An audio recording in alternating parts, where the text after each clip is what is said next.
Дијана Петкова ја промовираше својата најнова книга под наслов Разбудена вода. Покрај книгата, промоцијата беше проследена и со нејзина изложба под наслов Будна вода. Разбудена вода представува збирка од 20 хајбунакуа, техника на пишување која Петкова самата си ја измислила во 2022 година. Оваа техника, односно форма на изразување, точно ја измислив 2022 година, кога ја објавив првата збирка со хајбунакуа, и таа се разликува од хајбунот. Всушност имав намера да почнам да пишувам хајбун, затоа што се немав изразено во таа форма, односно преку таа форма, но дојдов на идеја, па зошто да биде хајбун, зошто расказот да биде пропратен со хаику, кога може да биде пропратен со хаинаку. И бидејќи видов дека не постои хајбуннаку, решив дека јас можам да го изумам тоа, да го измислам, и таа нова форма ја нареков хајбуннаку. За оние кои можеби не се запознаени со хаикуто, тоа представува кратка форма на изразување која потекнува од Јапонија, додека пак хаинакуто е инспирирано од хаикуто. Дијана ни објасни како изгледа процесот на пишување на едно хаику. Таа се состои од 3 стиха во кои што во првиот стих имаме 5 слогови, во вториот имаме 7 и во третиот повторно 5, што значи дека се бројат слоговите и дека вкупно песната треба да има 17 слогови.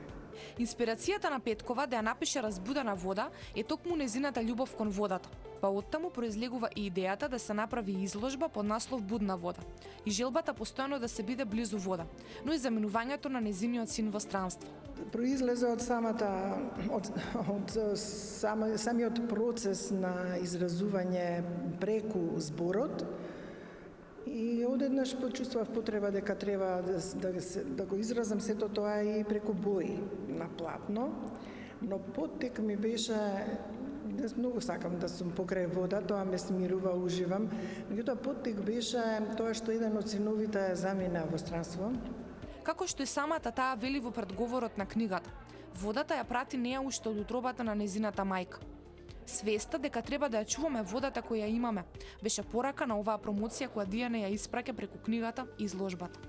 Нејзиното незадоволство е дека не ја чуваме доволно пивката вода за пиење, па тоа го преточува во зборови и бои кои искажуваат и љубовта, но и пораката дека без вода нема живот. Сметам дека зависи најмногу од рамништето на кое што е нашата свесност во врска со не само со водата, туку општо со средината во која што живееме. Така што изложени се 20 дела, иако целиот циклус опфаќа 40 дела. Покрај Петкова, која е авторка на книгата и сликите, рецензентка на оваа промоција беше слемерката и авторка Елена Пренџова, која исполни салата со поетско читање на песните на Петкова. Оваа промоција дава јасна порака дека мора да бидеме свесни за она кое ни го дава природата и да ги цениме нејзините благодети. Оти само така ќе создадеме подобар и почист свет за живење, а водата ќе биде извор на нашиот живот.